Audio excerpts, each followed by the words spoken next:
Dear viewers, trend news চ্যানেলের পক্ষ থেকে আপনাদেরকে অভিনন্দন। এখন এমপিওভুক্ত শিক্ষকদের জানুয়ারি মাসের বেতন কবে, ঠিক সেই বিষয়ে বেশ কিছু তথ্য জানা গেছে, সে বিষয়ে কথা বলতে যাচ্ছি। দেখুন, আপডেটটি 17 তারিখের, আর আপনারা যখন এটা ভিডিওতে দেখবেন তখন একদিন আগের আপডেট হয়ে যাবে। আসলে ইএফটিতে বেতন নিয়ে যে পরিমাণ ঝামেলা চলছে, সবাই একটি অস্বস্তিকর অবস্থার মধ্যে রয়েছেন, যার জন্য কেউ সঠিকভাবে বলতে পারছেন না যে জানুয়ারি মাসের বেতন কবে নাগাদ পাওয়া যাবে। তবে এর আগের ভিডিওতে আমি একটা ইঙ্গিত দিয়েছি যে ফেব্রুয়ারি মাসের শেষ সপ্তাহ ছাড়া বেতন পাওয়ার কোনো সম্ভাবনা হয়তো বা দেখা যাচ্ছে না। যদিও আজকে যে আপডেটটি দিয়েছে এখানে অন্য কথা বলেছে, তবে আমার কাছে মনে হয় যে এর আগের যে ভিডিওতে আমি বলেছি সেটাই হয়তো বা সম্ভাবনা অনেক বেশি। তো যাই হোক, যদি বেতন এই আজকের আপডেট অনুযায়ী হয় তাহলে আপনাদের জন্য অবশ্যই ভালো খবর। দেখুন, পুরো খবরটি না টেনে বিস্তারিতভাবে দেখুন, তাহলেই বুঝতে পারবেন যে আসলে কবে নাগাদ জানুয়ারি মাসে বেতন হতে পারে।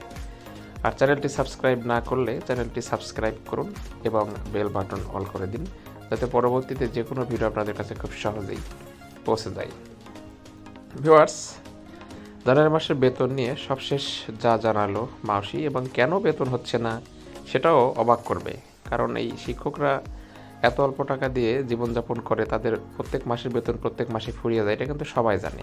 তারপরও দেখুন, এরা যে কারণটা দেখা যায় সেটা সত্যি হাস্যকর। বেসরকারি শিক্ষা প্রতিষ্ঠানে কর্মরত এমপিভুক্ত শিক্ষক কর্মচারীদের জানুয়ারি মাসে বেতন চলতি সপ্তাহে হওয়ার সম্ভাবনা কম। আগামী সপ্তাহে শিক্ষক কর্মচারীরা জানুয়ারি মাসের বেতন পেতে পারেন। তাহলে চলতি সপ্তাহ মানে হচ্ছে, দেখুন যে আরও 2 দিন আছে, এই 2 দিনের মধ্যে হচ্ছে না।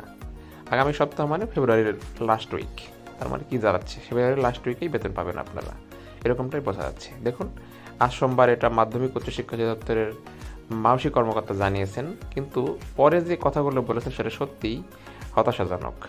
নাম অপ্রকাশিত রাখা সত্ত্বে তিনি জানিয়েছেন, চলতি সপ্তাহে শিক্ষক কর্মচারীরা জানুয়ারি মাসে বেতন ভাতা হওয়ার সম্ভাবনা কম। আমাদের ঊর্ধ্বতন কর্মকর্তা চলতি সপ্তাহে ঢাকার বাইরে থাকবেন, এর ফলে বেতন সংক্রান্ত কাজ করা সম্ভব নাও হতে পারে। তবে আমরা চেষ্টা করছি দ্রুত বেতন ছাড় করতে। ভাবুন, শিক্ষকরা বেতনের অভাবে চলতে পারছে না।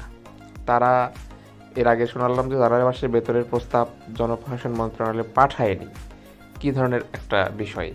আর শিক্ষকরা বেতন ছাড়া চলতে পারছে না, সেটা বড় কথা নয়, তিনারা এ সপ্তাহে কাজে থাকবেন না, তারা বিভিন্ন জায়গায় ব্যস্ত থাকবেন, যার জন্য তিনারা বেতনের কাজ করতে পারছেন না। বিষয়টা কতটা হতাশাজনক! তো যাই হোক, এটাই ছিল এখনকার আপডেট। ধন্যবাদ।